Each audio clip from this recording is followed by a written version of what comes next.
பேராசிரியர் மார்க்ஸ் அவர்களுடைய இந்துத்துவத்தின் பன்முகங்கள், ராமன் கடந்த தொலைவு, இது மோடியின் காலம் ஆகிய 3 நூட்களினுடைய வெளியீட்டு விழாவில் பங்கு கொண்டிருக்கின்ற எனது பேரன்பு மிகுந்த சகோதரர், விடுதலை சிறுத்தைகள் கட்சியினுடைய தலைவர், அருமை சகோதரர் தொல் திருமாவளவன் அவர்களே, இந்த 3 நூட்களையும் வெளியிட்டு இந்த சிறப்பான வெளியீட்டு விழாவுக்கு ஏற்பாடு செய்திருக்கின்ற உயிர்மை பதிப்பகத்தினுடைய அருமை சகோதரர்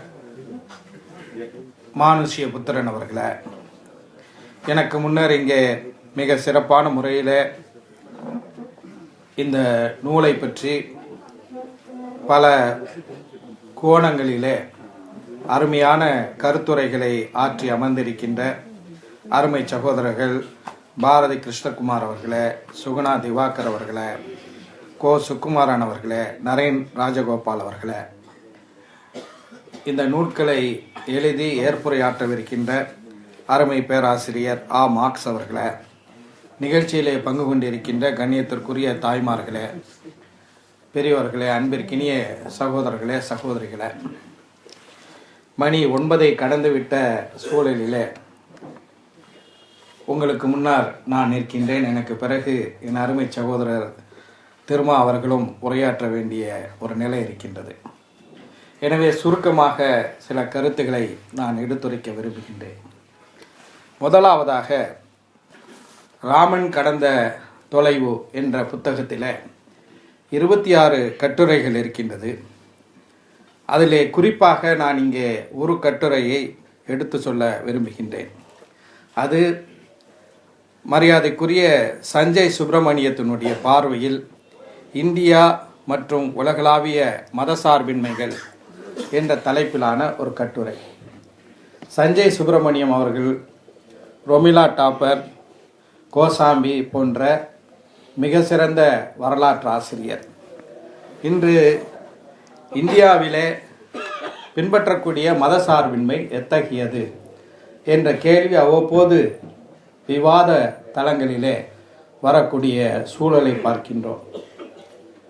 மிக தெளிவாக மேற்கத்திய உலகம் கடைபிடிக்கக்கூடிய மதசார்பின்மையும் இந்தியாவிலே நாம் கடைபிடிக்கக்கூடிய மதசார்பின்மையும் ஒன்றா என்றால் நிச்சயமாக இல்லை. இரண்டுக்கும் இடையிலே மிகப்பெரிய வேறுபாடுகள் இருக்கின்றது என்பதை பற்றி பிரான்ஸை மேற்கோள் காட்டி சஞ்சய் சுப்பிரமணியம் அவர்கள் எழுதிய கட்டுரை மிக அருமையாக இந்த நூலிலே பேராசிரியர் மார்க்ஸ் அவர்கள் பதிவு செய்திருக்கின்றார்கள்.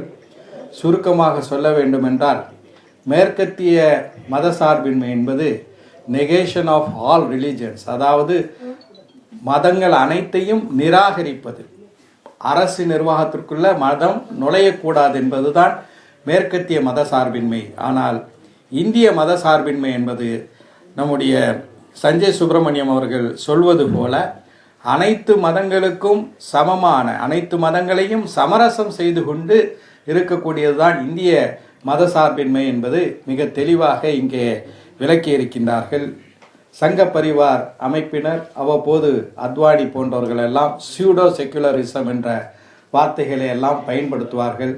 அவையெல்லாம் எவ்வளவு பொய்மை என்பதை விளங்கிக் கொள்வதற்கு இந்த கட்டுரை நிச்சயமாக நம் அனைவருக்கும் உதவிகரமாக இருக்கும். அடுத்ததாக, பேராசிரியர் மார்க்ஸ் அவர்களுடைய இன்னொரு புத்தகம், இது மோடியின் காலம். அதில் 24 கட்டுரைகள் இருக்கின்றது. அதில் குறிப்பிடத்தக்க ஒரு கட்டுரை, மோடியினுடைய ஆட்சியில் குஜராத்தில் தீண்டாமை எந்த அளவுக்கு இருக்கின்றது என்பதை பற்றி மிக சிறப்பாகவே எழுதியிருக்கின்றார். எனக்கு முன்னர் உரையாற்றிய பேராசிரியர் அருணன் அவர்களும் அதை சுட்டிக்காட்டி பேசினார்கள். எந்த அளவுக்கு அங்கே தீண்டாமை கொடுமை இருக்கின்றது என்றால், ஒரு அங்காடிக்கு பொருள் வாங்க செல்லக்கூடிய ஒரு தலித் சகோதரனோ சகோதரியோ ஒரு பழக்கடைக்கு போகிறார்கள், ஒரு காய்கறி கடைக்கு போகின்றார்கள் என்றால், அந்த காய்கறியை எடுத்து கையில் எடுத்து அதை பதம் பார்த்து விட்டு வாங்கக்கூட முடியாது. வெறுமனே அவர்கள் சுட்டிக்காட்ட வேண்டும், இது வேண்டும் என்று சொல்ல வேண்டும். கடைக்காரர் நிறுத்து கொடுப்பார். நிறுத்து கொடுத்த பிறகு அப்படியே தூக்கி வீசுவார். இவர்கள் பிடித்து கொள்ள வேண்டும். அதே போல பணத்தை கூட கையிலே தொட்டு வாங்க மாட்டார். இவங்க பணத்தை இவங்களும் வீசணும், அவரும் பெற்றுக்கொள்வார். இந்த அளவுக்கு இன்றைக்கு வரைக்கும் குஜராத்தில் குஜராத் தான் இந்தியாவிலே மிகவும் வளர்ச்சி அடைந்த மாநிலம் என்ற ஒரு பொய்மையான கருத்தை திரும்ப திரும்ப சொல்லி ஆட்சிக்கு வந்திருக்கின்றார்களே, அங்கே இன்னும் அந்த தீண்டாமை கொடுமை தலைத்தோங்கி இருக்கக்கூடிய ஒரு சூழலை பார்க்கின்றோம். அந்த தீண்டாமையை கூட்டி பெருக்கி வெளியேற்றுவதற்கு முடியாத மோடி தான் இந்தியா முழுவதையும் தூய்மைப்படுத்த போகிறார். அதே போல இதே புத்தகத்தில் இன்னொன்று மிக மிக முக்கியமான பதிவு, சன் தொலைக்காட்சியினுடைய நேருக்கு நேர் நிகழ்ச்சியை நீண்ட காலமாக ஏறத்தாழ 17 ஆண்டுகளுக்கு மேல் நடத்தி வந்த வீரபாண்டியன் அவர்கள் எப்படி அந்த நிகழ்ச்சியை நடத்துவதற்கு தடை போட்டப்பட்டது என்பதை பற்றி இங்கே குறிப்பிடுகின்றார். மோடி ஆட்சிக்கு வருவதற்காக அவரை எதிர்த்து விமர்சனம் செய்யக்கூடியவர் ஊடகத்தில் இருந்த பலரும் பழிவாங்கப்பட்டார்கள். இந்து பத்திரிகையினுடைய ஆங்கில இந்து பத்திரிகையினுடைய ஆசிரியராக இருந்த சித்தார்த் வரதராஜன் அவர்களிலே ஒருவர், அதே போல வீரபாண்டியனும் ஒருவர். இந்த பட்டியல் நீளமாக இருக்கின்றது. அவர்கள் திட்டமிட்டு எப்படி தங்களுடைய கருத்துக்களை திணிக்கின்றார்கள் என்பதற்கு வீரபாண்டியன் அவர்களை பற்றி மார்க்ஸ் அவர்கள் எழுதிய இந்த கட்டுரை மிக சிறப்பாக மக்களுக்கு நினைவூட்டக்கூடிய ஒன்றாக இருக்கின்றது. இதே புத்தகத்தில், இது மோடியின் காலம் என்ற புத்தகத்தில் டிசம்பர் 6 என்ற தலைப்பில் பேராசிரியர் மார்க்ஸ் அவர்கள் ஒரு கட்டுரையில் அந்த 3 பேர் என்று அந்த 3 பேரை சிறப்பாக நினைவு கூற வேண்டும் என்று குறிப்பிடுகின்றார். ஒருவர் மேற்கு வங்காளத்தின் நீண்ட காலமாக முதலமைச்சராக இருந்த ஜோதி பாசு. இடதுசாரிகளை பற்றி ஒரு கடுமையான விமர்சனம் எனக்கு உண்டு. ஏனென்றால் இன்று மோடி ஆட்சிக்கு வந்திருக்கின்றார் என்றால் அதற்கு ஒரு காரணம் இடதுசாரி கட்சிகள் தான். இந்த நாட்டை ஆட்சி செய்யக்கூடிய பொறுப்பு, இந்த நாட்டினுடைய பிரதமராக வரக்கூடிய வாய்ப்பு ஜோதி பாசு அவர்களுக்கு ஒரு காலகட்டத்திலே இருந்தது. அதை அவர்கள் தடுத்தார்கள். யார் தடுத்தார்கள்? மற்றவர்கள், இடதுசாரி கட்சிகளே தடுத்தார்கள். ஜோதி பாசு அன்று இந்தியாவினுடைய பிரதமராக வந்திருந்தால் இந்த கோலம், இந்த அவலம் நமக்கு வந்திருக்காது என்பதை நான் இங்கே சுட்டிக்காட்ட விரும்புகின்றேன்.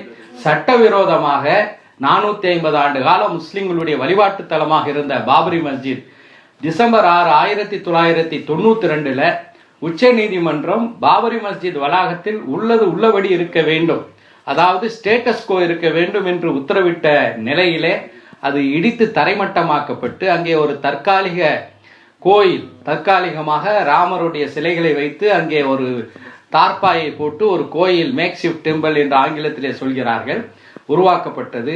அந்த கோயிலை முதல்ல அப்புறப்படுத்துவதுதான் நியாயம் என்று பிரகடனப்படுத்தியவர் ஜோதி பாசு. எனவே அவரை மறக்க முடியாது என்று பேராசிரியர் மார்க்ஸ் அவர்கள் குறிப்பிடுகிறார்கள். அதே போல மாதவ் கோட்பாலே என்ற மத்திய அரசாங்கத்தினுடைய அதிகாரி ஒருவர் அந்த பாபரி மஸ்ஜித் வளாகத்திலே டிசம்பர் 6க்கு பிறகு என்ன இருக்கின்றது என்பதை பற்றி ஆய்வு செய்வதற்காக போகின்றார். போகும்போது, நீங்கள் ஒரு ஹிந்து தானே, உள்ளே வாருங்கள், இந்த கோயிலில் இருக்கக்கூடிய ராமரை வழிபடுங்கள் என்று சொல்லும்போது ஒரு இந்து மத பக்தராக இருந்த அந்த மத்திய அரசாங்கத்தினுடைய அதிகாரி மாதவ் கோட்பாலே உள்ளே செல்வதற்கு மறுக்கின்றார். இது சட்டவிரோதமாக அமைக்கப்பட்டது, இங்கே போய் நான் வணங்குவதற்கு வழிபடுவதற்கு விரும்பவில்லை என்று வெளிப்படையாக சொன்னதை இங்கே பேராசிரியர் மார்க்ஸ் அவர்கள் அந்த 3 பேரில் 2ஆமவராக அவரை குறிப்பிடுகின்றார். 3ஆமவராக பேராசிரியர் மார்க்ஸ் அவர்கள் குறிப்பிடுவது சட்டமேடை நானி பல்கிவாலாவை பற்றி. பாபரி மஸ்ஜித் இருந்த இடத்திலே ஒரு ராமர் பிறந்தாரா, அங்கே ராமருக்கு கோயில் இருந்ததா என்பதை உச்ச நீதிமன்றம் தெரிவிக்க வேண்டும் என்று அரசியலமைப்பு சட்டத்தினுடைய 143வது பிரிவின் கீழே குடியரசுத் தலைவர் சுப்ரீம் கோர்ட்டிடம் ஒரு கருத்தை கேட்கின்றார். அந்த நேரத்தில் நானி பல்கிவாலா அவர்கள் டைம்ஸ் ஆஃப் இந்தியாவில் ஒரு கட்டுரையை எழுதுகிறார். இந்தியாவினுடைய தலை சிறந்த சட்ட மேதைகளில் ஒருவராக வழக்கறிஞராக இருந்தவர் நானி பல்கிவாலா அவர்கள். அந்த கட்டுரையிலே டைம்ஸ் ஆஃப் இந்தியாவில் எழுதிய அந்த கட்டுரையில் மிக தெளிவாக இது ஒரு இடம் யாருக்கு சொந்தம் என்பது குறித்த ஒரு வழக்கு. இந்த வழக்கில் அகழ்வாராய்ச்சி செய்ய வேண்டும். அதுக்கு முன்னாடி எங்கள் கோயில் இருந்துச்சா இல்லையா என்பதை பார்க்க வேண்டும் என்பதெல்லாம் உச்ச நீதிமன்றத்தினுடைய வேலை இல்லை, நீதிமன்றத்தினுடைய வேலை இல்லை. இருக்கின்ற ஆவணங்களை வைத்து இந்த சொத்து யாருக்கு சொந்தம் என்று தீர்ப்பளிப்பது தான் நீதிமன்றங்களுடைய வேலை என்று அவர் கட்டுரை எழுதிய பிறகு உச்ச நீதிமன்றம் 5 நீதிபதிகளை கொன்ற அமர்வு இந்த கேள்விக்கு பதில் அளிக்க மறுக்கின்றது. குடியரசுத் தலைவருக்கு திருப்பி அனுப்பிக்கிறது. we will not give any opinion regarding this. இந்த பிரச்சனை குறித்து நாங்கள் எந்த கருத்தும் சொல்ல மாட்டோம் என்று திருப்பி அனுப்பிய வரலாற்றையும் இங்கே பதிவு செய்திருக்கின்றார். இந்த நேரத்தில் பேராசிரியர் மார்க்ஸ் அவர்கள் 3 பேரை மட்டும்தான் குறிப்பிடுகின்றார்கள். இன்னும் ஏராளமான பேரை நான் இங்கே நினைவுகூர விரும்புகின்றேன். இந்த பாபரி மஸ்ஜித் வழக்கிலே ஏராளமான சான்றுகள் முஸ்லிம்கள் தரப்பின் சார்பில் அலகாபாத் உயர்நீதிமன்றத்தினுடைய லக்னோ பிரிவிலே சமர்ப்பிக்கப்பட்டது. அதில் ஏராளமான வரலாற்று சான்றுகள். இந்த வரலாற்று சான்றுகளை அளித்தவர்களில் யார் என்று பார்க்கும்போது அதில் ஒரு முஸ்லிம் வரலாற்று ஆசிரியர் கூட கிடையாது. ஏராளமான இந்து சமயத்தில் பற்றுள்ள வரலாற்று ஆசிரியர்கள் உடைய சான்றுகளை தான் குறிப்பிட்டிருக்கின்றார்கள். குறிப்பாக அலகாபாத் பல்கலைக்கழகத்தினுடைய பழங்கால வரலாற்று துறையினுடைய பேராசிரியர் சுஷீல் ஸ்ரீவஸ்தவா அவர்களுடைய ஆய்வு குறிப்புகள், அதே போல RS சர்மா அவர்களுடைய ஆய்வு குறிப்புகள், ரொமிலா டார்பர், சம்பகலட்சுமி என்று அந்த பட்டியல் நீண்டு கொண்டே போகின்றது. சில நேரங்களில் தொலைக்காட்சி விவாதங்களில் இவர்களெல்லாம் இப்படி சொல்லியிருக்கின்றார்களே என்று சொன்னால் உடனடியாக RSS காரர்கள் பாஜக காரர்கள் என்ன பதில் சொல்வார்கள் என்றால் இவர்களெல்லாம் மார்க்சிஸ்ட், கடவுள் நம்பிக்கை இல்லாதவர்கள் என்று உண்மையை ஏற்க மறுக்கக்கூடிய ஒரு நிலையை பார்க்கின்றோம். அவர்களையும் இந்த நேரத்தில் நிச்சயமாக நாம் நினைவு கூற வேண்டும். அதே போல இந்த பாபரி மஸ்ஜிதுடைய வளாகத்தில் டிசம்பர் 22, 1949 டிசம்பர் 22, 23 அந்த இரவிலே தான் அதுவரை தொழுகை நடந்த அந்த பள்ளிவாசலில் இரவிலே பள்ளிவாசல் பூட்டை உடைத்து சிலைகள் அந்த பள்ளிவாசலுடைய இமாம் வெள்ளிக்கிழமையிலே முஸ்லீம்களுக்கு போதனை செய்வதற்காக நிற்கக்கூடிய அந்த மெம்பர் மேடை என்று சொல்லக்கூடிய சொற்பொழிவு மேடையிலே அந்த சிலைகளை வைத்தார்கள். அதை பற்றி அன்றைய பிரதமர் ஜவஹர்லால் நேரு அவர்களுக்கு கடிதம் எழுதியதோடு மட்டுமல்லாமல் அங்கே தொடர்ச்சியாக அயோத்தியில மிகப்பெரிய அக்கிரமம், அராஜகம் நடந்தது என்று போராடியவர் கம்யூனிஸ்ட் அல்ல, இடதுசாரிக்காரர் அல்ல, கடவுள் நம்பிக்கையே இல்லை என்று சொன்னவர் அல்ல, ஒரு ஆச்சாரமான இந்து குடும்பத்தைச் சேர்ந்த அங்கு அயோத்தி நகர காங்கிரஸ் தலைவராக இருந்த அக்ஷயா பிரம்மச்சாரி என்பதையும் நான் இங்கே நினைவுகூர கடமைப்பட்டிருக்கின்றேன். இறுதியாக இந்துத்துவத்தினுடைய பன்முகம் என்ற சிறப்பான நூல் மிகப்பெரிய அளவிலே ஆய்வு செய்து அதில் 3 விஷயங்களை ஒரு பன்முக ஆய்வு, ஆட்சியில் இந்துத்துவம், இந்துத்துவத்தினுடைய இருள்வெளிகள் என்று 3 பாகமாக பிரித்து இந்த நூலை பேராசிரியர் மார்க்ஸ் அவர்கள் எழுதியிருக்கின்றார்கள். அதில் குறிப்பாக எனக்கு முன்னர் உரையாற்றிய ஒரு சகோதரர் அவர்கள் குறிப்பிட்டது போல இந்த புத்தகத்தினுடைய இந்த கட்டுரை சில மாதங்களுக்கு முன்பு எழுதப்பட்டாலும் கூட இன்று நாட்டிலே மிகப்பெரிய ஒரு சர்ச்சையை கிளப்பி இருக்கக்கூடியது மதமாற்றம் தொடர்பான ஒரு விவாதமாக இருக்கின்றது. இந்த மதமாற்றம் தொடர்பான விவாதத்தை பற்றி மிக விரிவாகவே இந்த கட்டுரையிலே குறிப்பிட்டிருக்கின்றார்கள். குறிப்பாக முஸ்லீம்களுடைய, கிறிஸ்தவ மக்களுடைய மக்கள் தொகை பெருகி வருகிறது, அதற்கு மதமாற்றம்தான் காரணம் என்று இந்துத்துவ அதாவது பாஜக சங் பரிவார் அமைப்புகள் சொல்வதற்கு ஆதாரபூர்வமாக, குறிப்பாக வடகிழக்கு மாகாணங்களிலே முழுமையாக கிறிஸ்துவமயமாக்கி விட்டது என்றெல்லாம் சொல்கிறார்கள். அதற்கெல்லாம் மிக ஆணித்தரமாக நெத்தியடியாக பல புள்ளி விவரங்களை பேராசிரியர் மார்க்ஸ் அவர்களுடைய இந்த கட்டுரையிலே பார்க்க முடிகின்றது. இது தொடர்பாக மட்டும் சில கருத்துக்களை சொல்லி நான் விடைபெறலாம் என்று நினைக்கின்றேன். நரேந்திர மோடி இந்தியாவினுடைய பிரதமராக தேர்ந்தெடுக்கப்பட்ட போது அவர் நாடாளுமன்றத்தில் ஆற்றிய முதல் உரையை சில நேரங்களிலே நாம் மறந்து விடுகின்றோம். அவருடைய நாடாளுமன்றத்தில் அவர் ஆற்றிய முதல் உரையிலே அவர் என்ன சொல்கின்றார் என்றால், today we have been liberated from 1200 years of slavery என்று குறிப்பிடுகின்றார். 1200 ஆண்டு கால அடிமைத்தலையிலிருந்து நாம் விடுதலை பெற்றிருக்கின்றோம் என்று நரேந்திர மோடி குறிப்பிடுகின்றார்.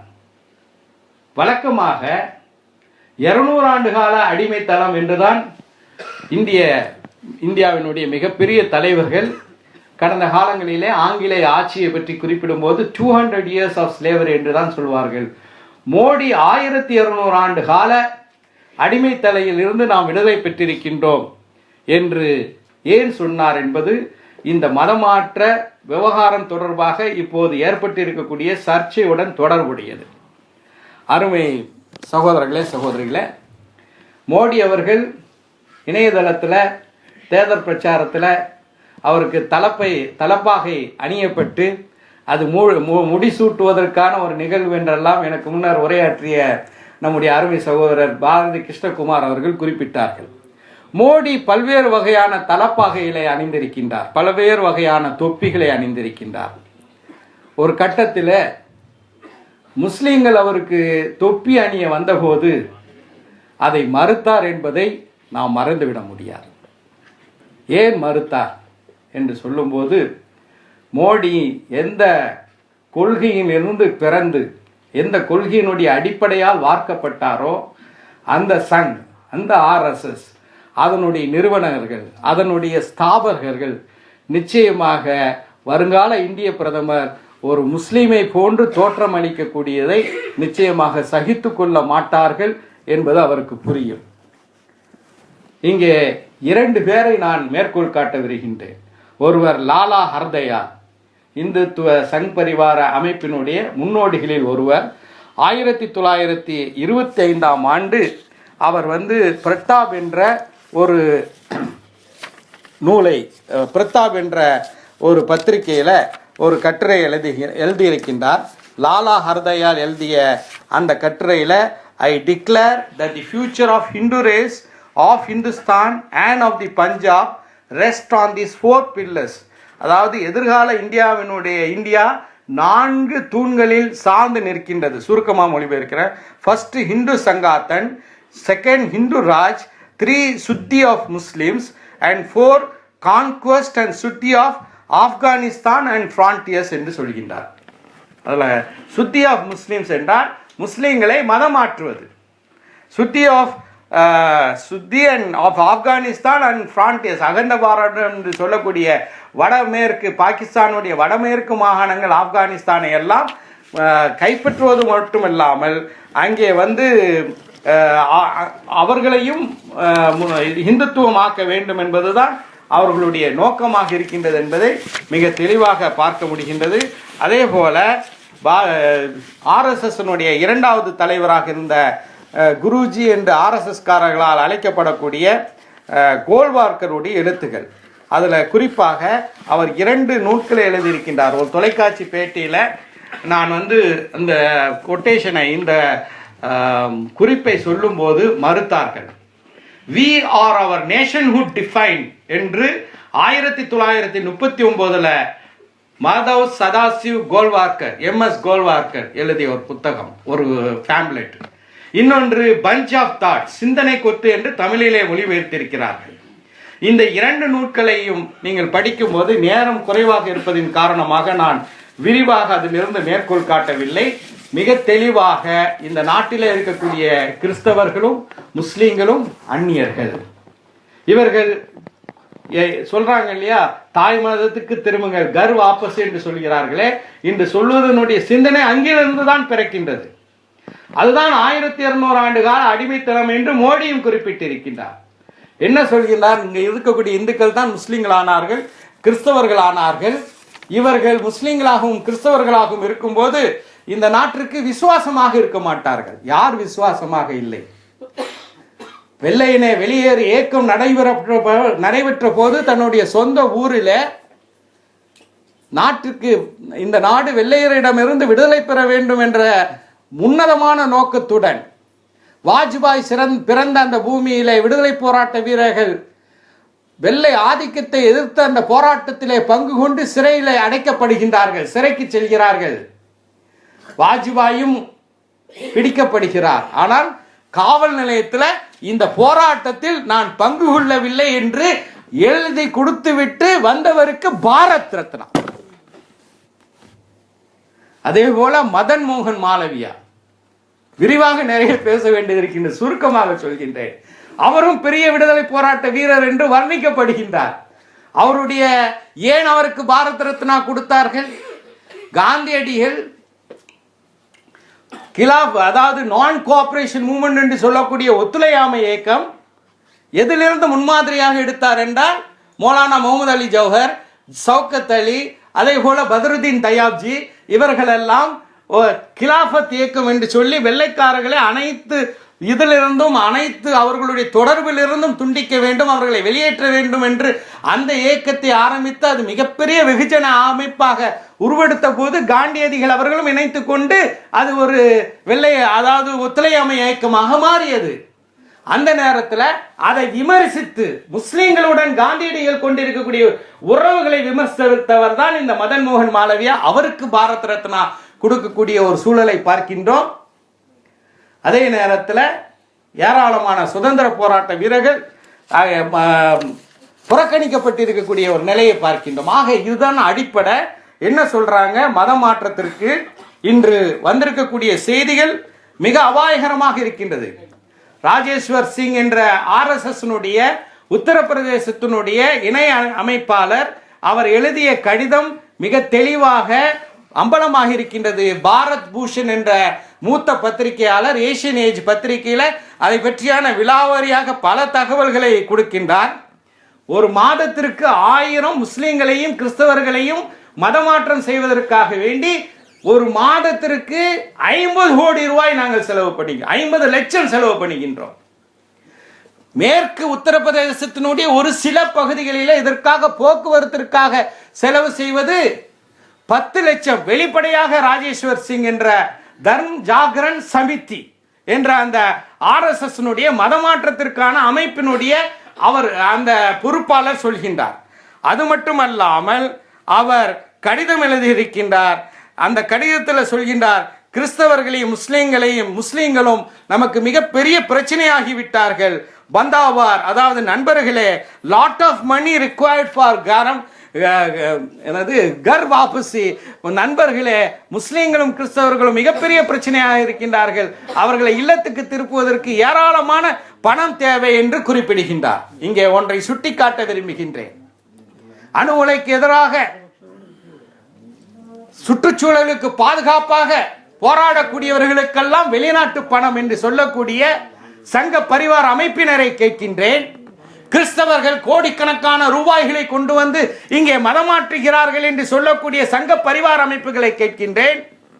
மீனாட்சிபுரம் மதமாற்றம் முழுக்க அந்த உள்ளூர் மக்கள் தாங்களாகவே விரும்பி தீண்டாமை என்ற அந்த கொடும் அரக்கனுடைய கடும் பிடியிலிருந்து விடுதலை பெறுவதற்காக வேண்டிதான் அவர்கள் இஸ்லாத்தை தழுவினார்கள். அந்த மதமாற்ற நிகழ்வுக்கு கூட மீனாட்சிபுரத்திலே வாழ்ந்த தலித் மக்கள் 42,000 ரூபாய் தங்களுடைய சொந்த காசை செலவழித்தார்கள் என்று சென்னையில் இருக்கக்கூடிய மத்திய அரசாங்கத்தினுடைய SC/ST ஷெட்யூல் காஸ்ட் மற்றும் ஷெட்யூல் ட்ரைப்புக்கான இயக்குநரகத்தினுடைய இயக்குனர் ஆறுமுகம் என்பவர் மத்திய அரசுக்கு தெளிவாக அறிக்கை கொடுத்த பிறகும் கூட பெட்ரோல் டாலர்கள் மூலமாக முஸ்லிம்கள் இந்த நாட்டிலே மதமாற்றம் செய்கின்றார்கள் என்று சொல்லக்கூடிய சங்க பரிவாரை கேட்கின்றேன்.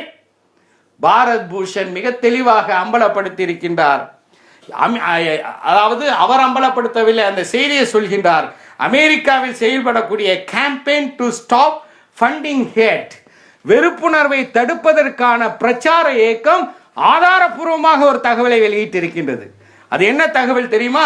அதே அமெரிக்காவிலே செயல்படக்கூடிய international development relief fund IDRF என்ற அந்த நிறுவனம் RSS காரர்களுக்கு தங்களுடைய மொத்த தொகையில 82% RSSக்கு அனுப்புகின்றது.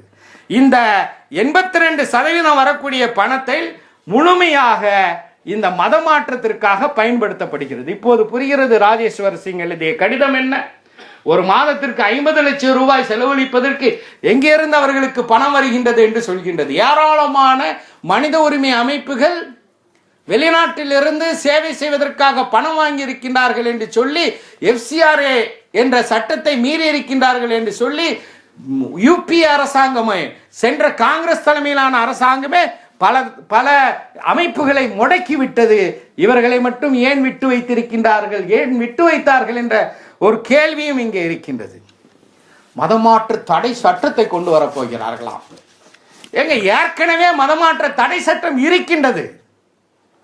எப்படி இருக்கின்றது என்று கேட்கின்றீர்களா? அரசியலமைப்பு சட்டத்தினுடைய 341வது பிரிவில் படி ஒரு தலித்தை சமூகத்தை சேர்ந்தவர் மதமாற்றம், அதாவது அவர் இஸ்லாத்திற்கோ கிறிஸ்தவத்திற்கோ மதம் மாறினார், அவருக்கு இடஒதுக்கீடு உரிமை இல்லை, இன்றைக்கு வரைக்கும் இல்லை. ரங்கநாத் மிஸ்ரா தலைமையில் அமைக்கப்பட்ட ஆணையம், சென்ற காங்கிரஸ் அரசாங்கம் அமைத்த ஆணையம் என்ன சொன்னது? ஷெட்யூல் ட்ரைபாக இருக்கக்கூடிய, ஷெட்யூல் காஸ்டாக இருக்கக்கூடிய, தலித்தாக இருக்கக்கூடியவர் இது பௌத்தத்துக்கோ சீக்கியத்திற்கோ மதம் மாறினால் அவர்களுக்கு எப்படி இடஒதுக்கீடு தொடர்கிறதோ அதே போல கிறிஸ்தவத்துக்கும் இஸ்லாத்துக்கும் மதம் மாறினால் அவர்களுக்கான அந்த இடஒதுக்கீடு தொடரும் என்று பரிந்துரை செய்தது. வெறுமனே நாங்கள் மிஸ்ரா ஆணையத்தை அமைத்தோம் என்று முஸ்லிம்களையும் கிறிஸ்தவர்களையும் ஏனைய மக்களையும் ஏமாற்றிய காங்கிரஸ் அரசு அதை அமுல்படுத்தவில்லை. எனவே அது ஒரு மதமாற்ற தடை சட்டம் தான். அதுபோன்று Hindu minority and guardianship act, வரிசையாக வேகமாக சொல்கின்றேன், Hindu adoption and maintenance act, Hindu marriage act 1955, Hindu succession act 1956, இந்த சட்டங்களுடைய பல்வேறு பிரிவுகள் ஒரு இந்து மதம் மாறினால் அவர்களுக்கான பல்வேறு உரிமைகளை ஏற்கனவே பிடுங்குகிறது. அப்புறம் எதுக்கு ஆன்டி கன்வர்ஷன் ஆக்ட்? ஏன் கட்டாய மதமாற்ற தடை சட்டம்? தேவையில்லாத சட்டம். அது மட்டுமல்லாமல் இன்னொன்றையும் குறிப்பிட விரும்புகின்றேன். கட்டாய மதமாற்ற சட்டம் இந்தியாவிலே 4 மாநிலங்களிலே இருக்கின்றது. ஒரிசால, மத்திய பிரதேசத்துல, அருணாச்சல் பிரதேசத்துல, ஹிமாச்சல் பிரதேசத்துல. இந்த 4 மாநிலங்களிலும் இஸ்லாத்துக்கு நாங்கள் தழுவுகிறோம், கிறிஸ்தவத்தை நாங்கள் ஏற்கின்றோம் என்று முன்வரக்கூடிய ஒரு இந்து மட்டும்தான் அரசாங்கத்திடம் அனுமதி பெற வேண்டும். நன்றாக கவனிக்க வேண்டும். இஸ்லாத்திற்கோ கிறிஸ்தவத்துக்கோ மதம் மாறுகிறோம் என்று சொல்லக்கூடிய இந்து மட்டும்தான் மாநில அரசாங்கத்திடம் முன் அனுமதி பெற வேண்டும். ஆனால் கிறிஸ்தவராக இருக்கக்கூடியவர், இஸ்லாத்தில் இருக்க முஸ்லீமாக இருக்கக்கூடிய ஒருவர் இந்து மதத்திற்கு மதம் மாறுகிறோம் என்று சொன்னால் எழுத தேவையில்லை. ஒரு டிஸ்கிரிமினேட்டரி லா, மதமாற்ற தடை சட்டம் என்ற பெயரில் ஒரு பாரபட்ச சட்டம் இந்த 4 மாநிலங்களிலும் இருக்கின்றது என்பதையும் நான் இங்கே குறிப்பிட விரும்புகின்றேன். ஆர்டிகல் 25, அதாவது இந்திய அரசியல் அமைப்பினுடைய 25வது பிரிவு, இந்திய குடிமகள் அனைவருக்கும் விரும்பிய மதத்தை பின்பற்றுவதற்கும் அதை நடைமுறைப்படுத்துவதற்கும் அதை பிரச்சாரம் செய்வதற்கும் அனுமதி கொடுத்திருக்கின்றது. இந்த ஆர்டிக்கலையும் இந்த சட்டத்தையும் திருத்துவதற்கு முன் வருவார்கள். ஆனால் அவர்களுக்கு ஒன்றை சொல்லிக்கொள்ள விரும்புகின்றேன். கான்ஸ்டிடியூண்ட் அசம்பிளியில அரசியல் அமைப்பு சட்ட, அரசியல் நிர்ணய சட்டத்தில், அரசியல் நிர்ணய சபையில இந்த ஆர்டிகல் 25, இந்த அரசியலமைப்பு சட்டத்தினுடைய 25வது பிரிவை பற்றிய வாதம் வரும்போது இந்தியாவில் இருக்கக்கூடிய எந்த குடிமகனும் தான் விரும்பிய மதத்தை பின்பற்றுவதற்கும் பிரச்சாரம் செய்வதற்கும் நடைமுறைப்படுத்துவதற்குமான உரிமை அளிக்கப்படும் என்று பிரச்சாரம் என்று வாதம் செய்து அதை அரசியலமைப்பு சட்டத்தில் இடம்பெற வைத்தவர்கள் 2 முக்கியமானவர்கள். அவர்கள் சங்க பரிவாருக்கு நெருக்கமானவர்கள். ஒருவர் டி கிருஷ்ணமாச்சாரி, இன்னொருவர் KM முன்ஷி என்பதையும் நாம் இந்த நேரத்தில் நினைவுபடுத்த கடமைப்பட்டிருக்கின்றோம். அதே போல இறுதியாக மோடி எப்படி வழக்குகளிலிருந்து தப்பித்தார் என்று நம்முடைய பேராசிரியர் மார்க்ஸ் அவர்கள் குறிப்பிடுகிறார்கள். இன்றைக்கு மோடியினுடைய கூட்டாளியாக இருக்கக்கூடிய அமித்ஷா சிபிஐயினால் சொராப்தீன் ஷேக், அவருடைய மனைவி மற்றும் பிரஜாபதி ஆகிய 3 பேருடைய வழக்கில் அவர் குற்றம் சாட்டப்பட்டு அந்த வழக்கு நடைபெறும் போது சிபிஐ அந்த வழக்கிலிருந்து அமித்ஷா தன்னை விலக்கிக் கொள்ள வேண்டும் என்று மனு போட்டிருக்கும் போது அவருக்கு அனுசரணையாக சிபிஐ நடந்து கொண்டிருக்கின்றது என்ற தகவலும் வரக்கூடிய ஒரு ஆபத்தான காலகட்டத்தில் இருக்கின்றோம். அருமை சகோதரர்களே, தமிழ்நாட்டில் அமித்ஷா நுழைந்திருக்கின்றார்.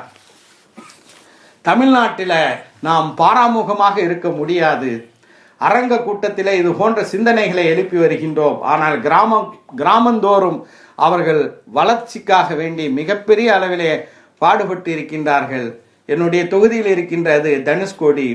தனுஷ்கோடி அழிவு நடைபெற்று 50 ஆண்டுகள் ஆகக்கூடிய காலகட்டத்தில் அந்த அழிவுக்கு பிறகு, புயலினுடைய அழிவுக்கு பிறகு முதல் முறையாக தன்னடக்கத்துடன் சொல்கின்றேன், நான் சட்டமன்ற உறுப்பினரான பிறகு நான் சென்ற ஊர் தனுஷ்கோடி. ஒரு முறை அல்ல, பல முறை சென்றிருக்கின்றேன்.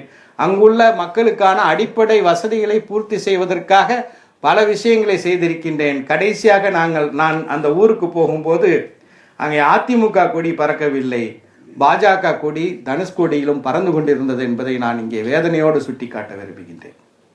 எனவே நம்முடைய பொறுப்புகளும் கடமைகளும் மக்களுக்கான விழிப்புணர்வுகளும் நிச்சயமாக தேவை. ஆனால் இந்துத்துவம் என்று சொல்லும்போது சாதாரண இந்துக்களை நாம் குறிக்கின்றோமோ என்ற ஒரு எண்ணம் வருகின்றது. இதற்கான ஒரு மாற்று சொல்லாடலை, அது சங் பரிவாரிசமாக இருக்கலாம் அல்லது வேறு தமிழ் அறிஞர்கள் இன்னும் சிறப்பான பெயரை புனையலாம். அப்படிப்பட்ட ஒரு வார்த்தையை பயன்படுத்தி ஆர்எஸ்எஸ் வேறு, சங் பரிவார் வேறு, சாதாரண இந்துக்கள் வேறு என்பதை வேறுபடுத்தக்கூடிய ஒரு பொறுப்பும் கடமையும் இருக்கின்றது. அந்த வகையில் வட இந்தியாவிலே ஆங்கிலத்திலே அஸ்கர் அலி இன்ஜினியரும் ராம் புனியானியும் அது போன்றவர்களும் எழுதி வரக்கூடிய அந்த எழுத்துகளுக்கு நிகராக தமிழகத்திலே பேராசிரியர் மார்க்ஸ் அவர்கள் தன்னுடைய எழுத்துகளால் மிகப்பெரிய ஒரு ஜிஹாதை செய்து கொண்டிருக்கின்றார். ஜிஹாத் என்று சொல்லும்போது தவறாக எண்ணிவிடாதீர்கள். இந்த இந்துத்துவத்தினுடைய பன்முகம் என்ற நூலிலே ஜிஹாதை பற்றி ஒரு அருமையான கட்டுரையை பேராசிரியர் மார்க்ஸ் அவர்கள் எழுதியிருக்கின்றார்கள். அது என்ன என்பதை வாசிப்பதற்காக இந்த 3 நூட்களும் 500 ரூபாய்க்கு விற்கிறார்கள். அதை வாங்குவோம், பரப்புவோம் என்று சொல்லி வாய்ப்புக்கு நன்றி தெரிவித்து விடைபெறுகிறேன். ஐநா சபையில் எப்படி பேசுவோம்?